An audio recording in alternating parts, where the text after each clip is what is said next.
மின்சாரம்ங்கிறது இன்னைக்கு மனிதர்களோட அடிப்படை தேவைகள்ல ஒன்னாவே மாறிடுச்சுங்க. அந்த மின்சார தேவைக்கு ஏற்ப எப்படி பல்வேறு ஆற்றல் மூலங்களை உருவாக்கி பயன்படுத்தலாம்னு சிலர் சிந்திச்சு உருவாக்கின கண்டுபிடிப்புகளை தான் நாம இந்த வாரம் நம்ம நிகழ்ச்சியில பார்க்க போறோம். மோட்டார் மூலமா இயங்கும் ஒரு ஜெனரேட்டர் அமைப்புல காந்தங்களை பயன்படுத்துறது மூலமா மோட்டாரே இல்லாத பல ஜெனரேட்டர்களை சங்கிலி தொடரா இயக்கலாம்னு கண்டுபிடிச்சிருக்காரு கல்லூரி மாணவர் முகமது தாரிக். என்னோட பேரு முகமது தாரிக். என்னோட சொந்த ஊரு திருப்புவனப்புது.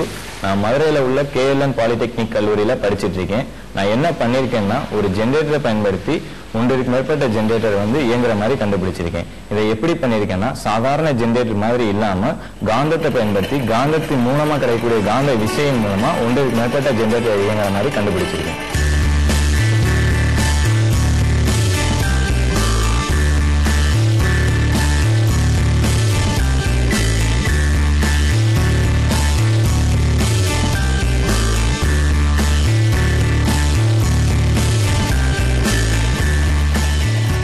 இப்போ உள்ள மின்சார தட்டுப்பாடு காரணமா எல்லாருமே மின்சாரத்தை எப்படி பயன்படுத்தலாம், எப்படி சேமிக்கலாம், எப்படி புது வழியில உற்பத்தி செய்யலாம்ன்றத பல பேர் பல வழியில போராடிட்டு இருக்காங்க.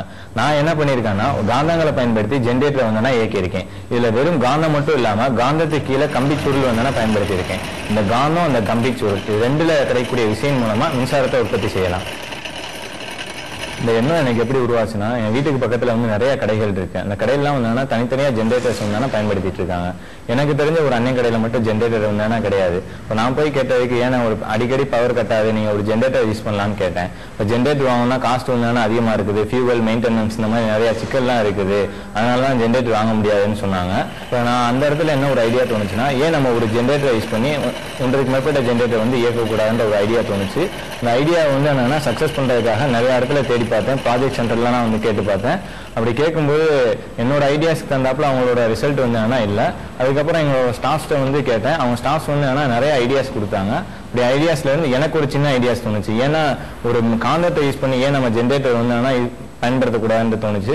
காந்தத்துல ரெண்டு துருவங்கள் இருக்கு, வட துருவம் தென் துருவம். ரெண்டுமே ஒரே துருவமா இருந்துச்சுன்னா ஒண்ணுக்கு ஒண்ணு விளக்குது, ரெண்டு துருவமா இருந்துச்சுன்னா ஒண்ணுக்கு ஒண்ணு இருக்குது.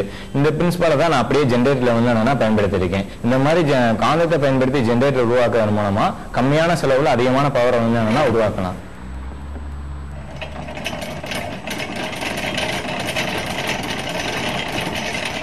ஜெனரேட்டர்ல என்னென்ன எக்யூப்மெண்ட்லாம் யூஸ் பண்ணிருக்கேன்னா, ஒரு ஆட்டோ டிரான்ஸ்ஃபார்மர் யூஸ் பண்ணிருக்கேன், ஒரு பிரைம் மூவர் மோட்டார் யூஸ் பண்ணியிருக்கேன், 2 ஜெனரேட்டருங்கிறது மேக்னட்னால பண்ணியிருப்பாங்க, கீழே ஆர்மச்சூர் லோடுக்காக LED கனெக்ட் பண்ணியிருக்கேன். என்னோட ஜெனரேட்டர் 2 விதமான வேலை என்ன பண்ணுது.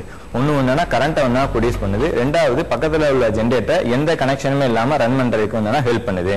ஜெனரேட்டருங்கிறது மேக்னட்னால தயாரிச்சிருக்கேன். இதுல இந்த மேக்னட் என்ன பண்ணிருக்கேன்னா, ஒரு மோட்டரோட சாஃப்ட்ல கனெக்ட் பண்ணிருக்கேன். இந்த மேக்னட்டுக்கு கீழே என்னன்னா, ஒரு பிளாஸ்டிக் பாக்ஸ்ல காப்பர் வைண்டிங்ஸ் சுத்தி அதோட எண்ட்ல LEDs கனெக்ட் பண்ணிருக்கேன். இப்போ ஆட்டோ டிரான்ஸ்ஃபார்மர் இந்த இது எதுக்காகனா, இதுதான் கண்ட்ரோல் யூனிட்னு சொல்லுவாங்க. இது எதுக்காகனா, மோட்டரோட ஸ்பீடை கண்ட்ரோல் பண்றதுக்காக யூஸ் பண்றாங்க. மோட்டரோட ஸ்பீடு 7000 RPM. ஏன்னா நம்ம இன்புட் வோல்டேஜ் 230 வோல்டேஜ் கொடுத்தோம்னா மோட்டர் 7000 RPM ரொட்டேட் ஆகும். அதை கண்ட்ரோல் பண்றதுக்காக அந்த ஆட்டோ டிரான்ஸ்ஃபார்மர் யூஸ் பண்றோம். மோட்டருக்கு சப்ளை கொடுக்கும்போது மோட்டர் ரொட்டேட் ஆகும். மோட்டர் ரொட்டேட் ஆகும்போது மோட்டரோட கனெக்ட் ஆயிருக்க சாஃப்ட்வேர் ரன் ஆகுறதுனால சாஃப்ட்வேரோட கனெக்ட் ஆயிருக்க அந்த மேக்னெட் ரன் ஆகுது. மேக்னெட் ரன் ஆகும்போது இதுல ஏற்படக்கூடிய மேக்னெட்டிக் ஃபோர்ஸ் என்னன்னா, இதுல உள்ள ஆர்மேச்சர் கண்டக்டர் கட் பண்ணுது. இதனால கரண்ட் உருவாது. இதுல கரண்ட் உருவாதுன்றது தெரிஞ்சுக்கிறதுக்காக இந்த LEDs யூஸ் பண்ணிருக்காங்க. இப்போ பக்கத்துல உள்ள ஜெனரேட்டர் எப்படி ரன் ஆகும்னா, இது ரெண்டுமே மேக்னெட் தான். அப்ப மேக்னெட்டுக்கு 2 துருவங்கள் இருக்கு, வட துருவம் தென் துருவம் இருக்கு. இது அப்ப கிளாக் வைஸ்ல ரொட்டேட் ஆகும்போது இந்த மேக்னெட் ஆன்டி கிளாக் வைஸ்ல ரொட்டேட் ஆகுது. இதே பிரின்சிபல் தான் இதுவும் ரொட்டேட் ஆகுது. இதுல இருக்கக்கூடிய மேக்னெட்டிக் ஃப்ளக்ஸ் என்னன்னா, அந்த கண்டக்டரை கட் பண்றதுனால கரண்ட் உருவாகுது. இதுல கரண்ட் வருதான்னு கண்டுபிடிக்கிறதுக்காக அந்த LEDs யூஸ் பண்றாங்க. இப்போ என்னோட ஜெனரேட்டர் எப்படி ரன் ஆகுன்றதை பார்ப்போம்.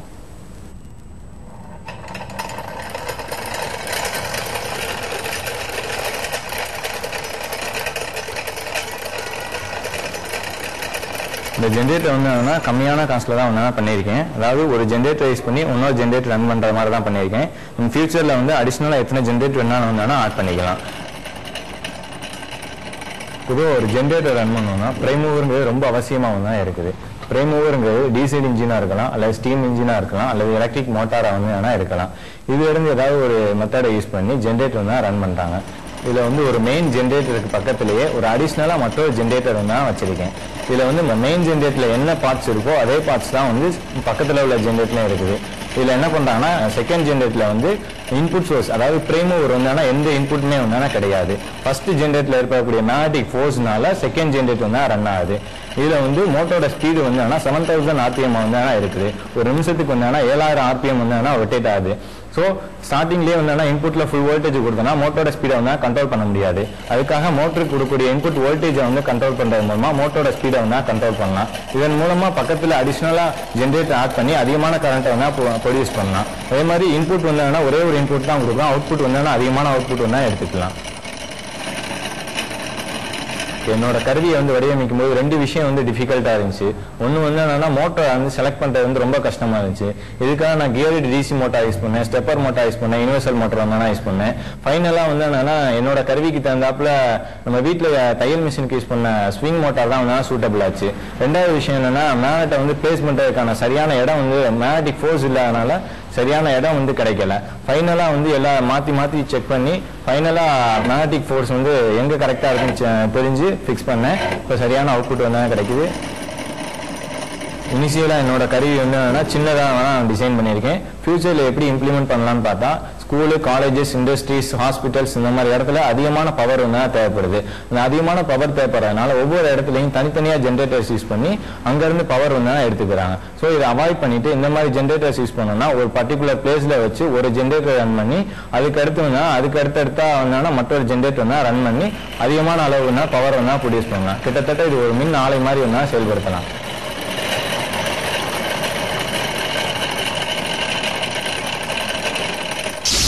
நம்ம அடுத்து பார்க்க போற இயந்திரத்தை உருவாக்குனதும் ஒரு மாணவர் தான். உப்பு விளைவிக்கும் மக்களின் வேலையை குறைக்கும் நோக்கத்துல உருவான அந்த இயந்திரத்தை பத்தி இடைவெளிக்கு பிறகு பார்க்கலாம்.